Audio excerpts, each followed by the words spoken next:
Assalamualaikum warahmatullahi wabarakatuh.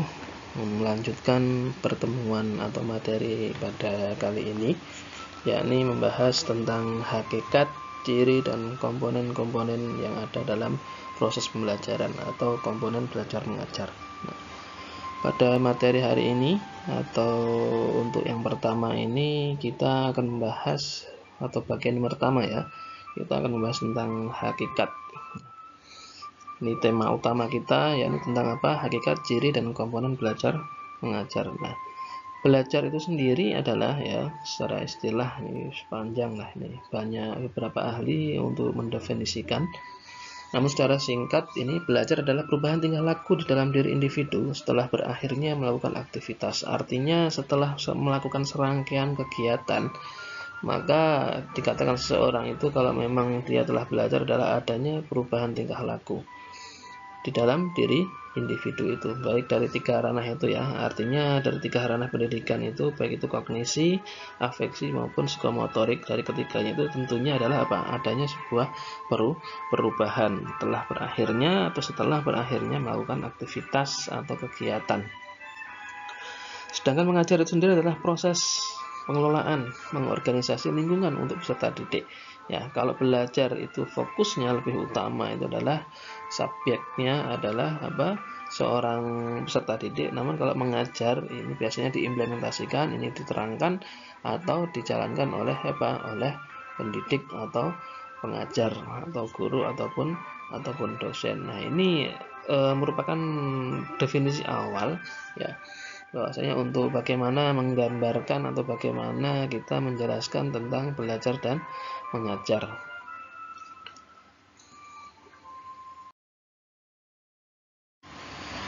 Sekarang tentang hakikat ya, bahwa arti dari hakikat adalah hal yang pokok, hal yang urgent, artinya yang paling mendasar dari belajar itu sendiri ya. Hakikat dari belajar itu sendiri itu apa? Bahwasanya hakikat dari belajar itu adalah perubahan, titik. Perubahan apa? Nah, perubahan seperti yang saya simpulkan di awal tadi, bahwasanya perubahan yang terjadi pada diri individu ya, atau diri peserta didik lah, baik itu berkaitan dengan psikomotorik, baik itu berkaitan dengan afeksi ataupun psikomotorik. Bahwa perubahan ya, saya ulangi, bahwasanya perubahan di sini adalah perubahan dari tingkah laku peserta didik itu, baik yang berkaitan atau berhubungan dengan kognisi ya, pengetahuan, kemudian ada afeksi, pemahaman ataupun psikomotorik. Nah, ini dari ketiganya ini tentu harus ada yang berubah ya. Sehingga jikalau dikatakan seseorang itu belajar, nah, maka dia tentu akan mengalami perubahan. Nah, ini hakikat. Karena kita berbicara tentang hakikat, hal yang dasar, maka hakikatnya belajar itu adalah apa? Perubahan. Sedangkan untuk mengajar, bahwasanya hakikat mengajar itu apa? Pengaturan, pengelolaan. Merupakan proses pengaturan yang dilakukan oleh guru, oleh pendidik, oleh pengajar ya. Untuk mengatur, untuk apa? Untuk mengelola apa? Untuk mengelola pembelajaran. Barang tentu adalah untuk mengelola pembelajaran ya. Untuk apa? Agar apa? Ini proses pemberian bimbingan atau bantuan kepada anak didik atau peserta didik dalam melakukan proses belajarnya. Artinya kita sebagai seorang pengajar, seorang pendidik itu kita mengelola bagaimana menciptakan kondisi yang bagus, yang nyaman, efektif untuk apa? Untuk belajar para peserta didik. Nah, kita men-setting, mengelola, mengatur sedemikian rupa dalam kondisi belajar, sehingga ini merupakan hal yang lumrah atau hal yang seharusnya dilakukan oleh seorang guru, yakni mengelola atau mengatur sedemikian rupa, semaksimal mungkin, sebaik mungkin desain pembelajaran kita ya, agar apa? Agar peserta didik itu nyaman, agar peserta didik itu dengan enjoy untuk melaksanakan proses belajarnya. Nah, sudah barang tentu ini juga harus dikelola dengan baik ya, pengaturan-pengaturan yang demikian ini. Nah, ini adalah apa? Ini tentang apa? Hakikat dari belajar dan mengajar.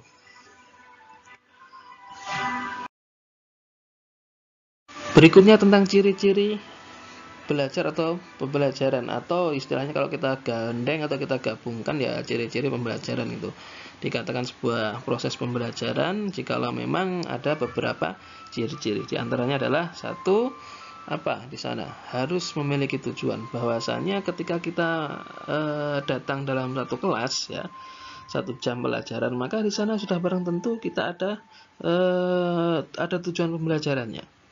Ya, apakah itu nanti tentang KI 1, KI 2, atau KI 3 dan seterusnya ya, maka itu sudah barang tentu ada tujuan pembelajaran, ada target yang ingin dicapai pada mapel atau pada materi hari itu.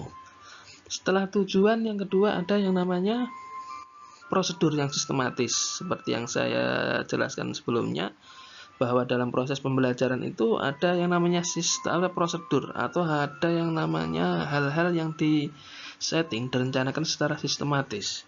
Ya, dari awal kita ketika mau masuk, bahkan sebelum pembelajaran berlangsung, itu ada yang namanya kita menyusun rencana pembelajaran atau perangkat pembelajaran. Jadi semua hal yang akan kita terapkan dalam proses pembelajaran maka harus kita rencanakan. Maka kalau dalam pendidikan itu ada yang namanya kalender pendidikan, menyusun kalender pendidikan selama 1 tahun. Kemudian ada prota, ada prosem atau promes, program tahunan, ada program semester. Kemudian ada silabus, kemudian ada RPP, kemudian ada pembuatan kisi-kisi, soal dan seterusnya. Artinya perencanaan pembelajaran itu mutlak dilakukan oleh seorang guru atau pendidik. Ketika melaksanakan atau pelaksanaannya, pas pelaksanaannya, maka di sana ada prosedurnya, ada aturan-aturan mainnya. Maka untuk menit sekian pembukaan, maka kita ngapain? Kita biasanya 10 menit itu untuk absen, untuk sapa, untuk tanya kabar, kemudian untuk memberikan motivasi betapa pentingnya materi hari ini, kemudian disambungkan dalam kehidupan mereka sehari-hari. Maka itu di menit awal, di kegiatan awal. Baru kemudian di menit berikutnya, maka ada kegiatan inti. Nah, kegiatan inti itu ya melaksanakan dari seluruh rangkaian itu, namun yang bersifat pokok. Jadi lebih durasinya lebih panjang. Entah nanti di sana itu peserta didik mereka belajar bersama atau belajar secara individual, atau mereka nanti membuat semacam tugas atau membuat semacam hal yang tentunya ini dilakukan oleh peserta didik kita. Karena memang kita ingin mencarikan atau ingin memposisikan peserta didik sebagai apa? Sebagai orang atau sebagai orang yang mendominasi atau menjadi yang diorientasikan pada peserta didik. Yang ketiga ada yang namanya penggarapan materi. Nah, ketika ada tujuan, maka kita harus menggarap sebuah materi. Kira-kira kalau tujuannya seperti itu, maka materinya apa? Ya. Kalau tujuannya siswa itu pandai untuk bersepeda, maka materi tentang apa? Nah, sudah barang tentu teori-teori tentang bagaimana menaiki sepeda. Nah, itu tentu dalam satu waktu ya. Ketika kita sudah menentukan atau memiliki tujuannya, kemudian ada prosedur yang kemudian akan dilakukan atau dilaksanakan, maka ada yang namanya penggarapan materi itu mutlak itu. Jadi ada materi atau ada bahan lah yang dikerjakan atau yang digarap pada saat itu. Berikutnya ada yang namanya aktivitas anak. Nah, ini orientasi kita ya, pembelajaran saat ini sudah banyak sekali yang berorientasi pada pembelajaran atau aktivitas yang dilakukan oleh anak, oleh peserta didik. Hal ini akan berbeda ketika kita menengok ke belakang bahwa pembelajaran secara konvensional di zaman-zaman dahulu terlalu banyak didominasi oleh seorang guru, sehingga belajar itu tak ayalnya atau seperti halnya ya sebagai transfer pengetahuan saja. Ya. Murid diibaratkan seperti gelas kosong, kemudian kita pendidik diibaratkan seperti orang yang memberikan materi pengetahuan, hanya sekedar transfer of knowledge. Kalau hanya seperti itu ya, bahwasanya proses pembelajaran itu hanya sekedar mentransfer of knowledge, pengetahuan ya, maka guru itu adalah tidak dibutuhkan untuk saat-saat ini ataupun di masa yang akan datang. Namun kalau hadirnya guru ya untuk transfer pengetahuan, oke. Namun yang lebih utama adalah transfer values atau value, nilai, sikap, etika. Nah, maka Itu yang lebih penting. Kalau hanya sekedar mentransfer pengetahuan, maka Google saat ini lebih tahu dari segalanya. Guru kalah dengan hadirnya Google. Namun kalau kita mentransfer etika, nilai, norma, ya, itu maka Google tidak akan pernah bisa. Maka hadirnya seorang guru tidak bisa diwakilkan atau tidak bisa digantikan. Jika memang tujuannya adalah untuk apa? Transfer etika, transfer nilai atau sikap dalam kehidupan sehari-hari yang tentunya ini adalah sesuai dengan norma yang berlaku. Ya, itu bahwasanya pembelajaran harus apa? Harus menitik beratkan pada aktivitas anak. Berikutnya ada guru sebagai pembimbing. Nah, kita hanya sebagai orang guru ketika dalam proses pembelajaran seperti itu, aktivitas banyak dilakukan oleh peserta didik, maka guru sebagai membimbing, mengarahkan, ya, mengarahkan sesuai dengan tujuan yang ingin dicapai itu apa. Arahkan siswa untuk ke sana. Nah, bukan malah kita mendominasi. Berikutnya ada namanya kedisiplinan. Sudah barang tentu ya dalam proses pembelajaran apapun, dimanapun dan kapanpun, maka kedisiplinan ini mutlak. Ya, makanya sejak kecil kita dilatih untuk apa? Agar memiliki sikap disiplin. Ini merupakan watak atau sikap karakter yang menjadi garapan ya. Pokok ini wajib agar apa? Disiplin. Disiplin dalam hal apa? Dalam hal apapun. Baik itu cara berpakaian, baik kemudian disiplin dalam bersikap, masalah waktu dan seterusnya. Artinya disiplin dalam berbagai hal.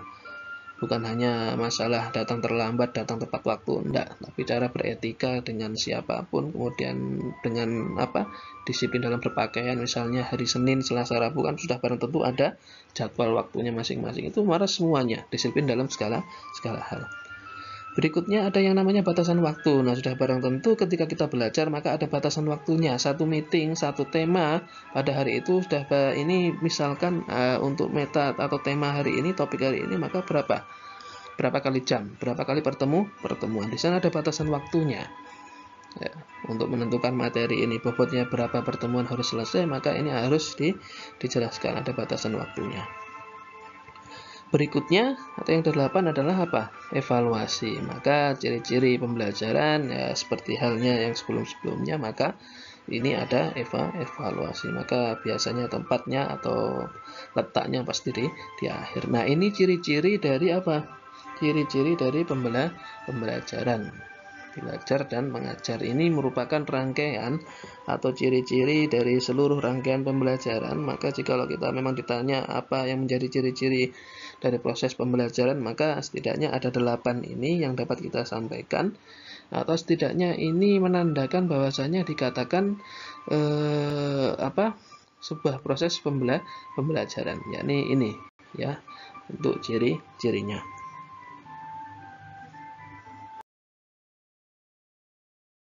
Berikutnya tentang apa? Tentang komponen-komponen pembelajaran. Ini di dalam pembelajaran itu terdapat berbagai macam komponen.